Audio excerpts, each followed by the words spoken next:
It was a one-eyed, one-horn, flying purple people eater. One-eyed, one-horn, flying purple people eater. The last time the Vikings made it to the Super Bowl, the Purple People Eaters were the legendary defensive line everyone was talking about. But that was a long time ago, so long you can learn all about them in the Vikings Museum at their Eagan headquarters, which happens to be the perfect backdrop for our story tonight.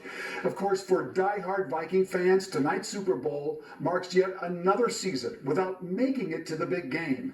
45 in a row, to be exact. 45 years since the Vikings actually played in a Super Bowl. And you think you're disappointed? Try being these guys. The NFC playoffs. And as usual, another appearance by the Minnesota Vikings. 2 generations ago, the Purple ruled Minnesota. Grant, Cap, Tarkenton, Foreman, Eller, Brown, Marshall, Page, Krause, and many more. Between 1970 and 1977, the Vikings put Minnesota on the proverbial football map, making it to 4 Super Bowls. 4 and nothing since. Does it hurt your heart as a longtime Viking to know that this team has not been back there in 45 years? It breaks my heart, for sure. I mean, there's been some teasing. Chuck is right. 6 times since 1977, the Vikings played and lost in the NFC title game. We even borrowed a Packer great and still couldn't get back. Which leaves these guys, the legends, the Hall of Famers, the greatest era of team in Minnesota. They have no one to pass the torch to, no one to get them off the hook for losing all 4 Super Bowl appearances, which, by the way, 45 years later, still hurts a lot. I cannot tell you how catastrophic they were to me. And I have not let them go. And I don't want to let them go. That burning desire in him, I feel for that. You know, I don't have those same feelings because it would eat me alive. But I can appreciate how he feels. Training camp video, 1976. Alan Page says those Viking teams back then were not great, they were exceptional. And the man who built them is still with us. Bud Grant, the stoic, clever as a fox, leader of men, is now 94 years old, but sharp as a tack. He loves his players, but hasn't lost a wink of sleep over those 4 Super Bowl losses, including the last one versus Oakland in 1977. I have never, ever gone back and looked at that game. I mean, we may have looked at it the next day, but I don't think I did. Even if it comes up on TV? Well, no, I don't have nightmares or anything like that at all. No, but I just move on. I mean, it's not, I can't live vicariously through wins and losses. That's not my life. And he's not alone on that. Right now, I say I don't care. I care, but I don't care. And because you can't let it eat at you for 45 years. We had those chances and couldn't put it together. Especially in 77, Viking turnovers and lackluster play in Super Bowl 11 led the Raiders to a 32-14 win in Coach John Madden's victory ride. And you don't realize in that Raider game that the Raiders rushed for 266 yards, which against our front four, we'd say that's unheard of. Being the team that we were, I think we should have won. That would be kind of proof, maybe, of the team we were at that time. And that's exactly what's left now.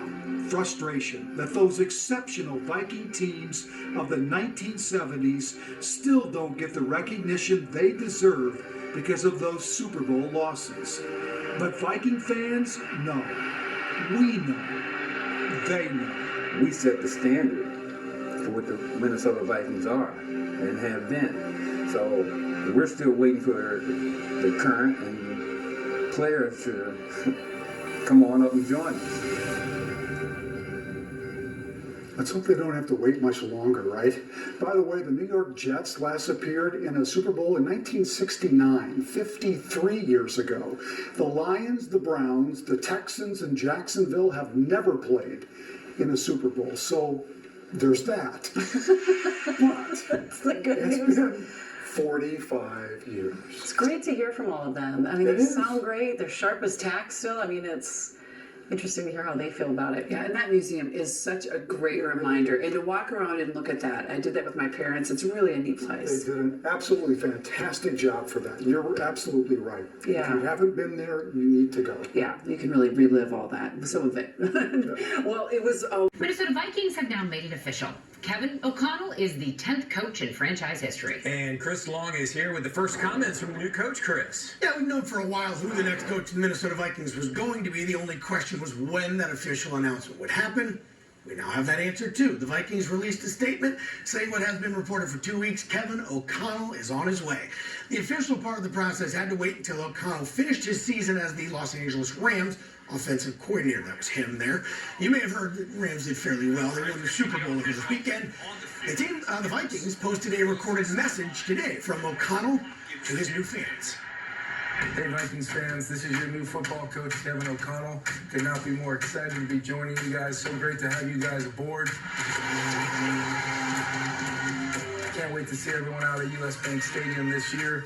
Let's go Vikings. A statement from Vikings owner Mark Wilf says the team is ecstatic to add Kevin as head coach. He is a strong leader, an innovative coach, and an excellent communicator. He is highly respected throughout the league. New GM Kwesi Adofo-Mensah's statement says spending time with Kevin during the interview process, it became clear he'll be a great partner in building this football team for long-term success. He understands what is critical to leading a team that wins at the highest level, which the Rams just did. The official announcement and press conference tomorrow at 4 o'clock. We'll have that for you live here on 5 Eyewitness News and streaming on KSTP.com and on our mobile app. Coming up at 6, a high school teammate of O'Connell's tells us what to expect. And Timberwolves fans, you're going to recognize him. All right, so many things coming up, Chris.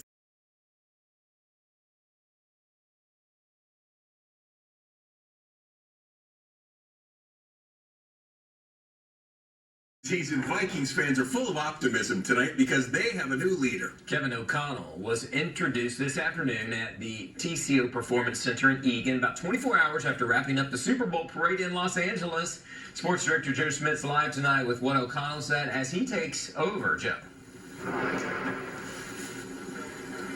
Well, Paul, if Kevin O'Connell can bring a parade to Minnesota like they had in Los Angeles, they'll build a statue of him out in front of US Bank Stadium. O'Connell's 36 years old. He now has one of 32 jobs in the NFL, and he says he is ready for it.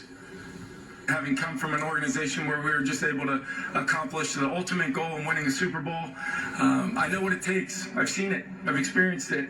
And I know how hard it can be, but I know if you've got the right kind of people with you, the right ownership, the right leadership structure with you, and I know we have the right kind of players in this building already, we can accomplish a lot of really special things.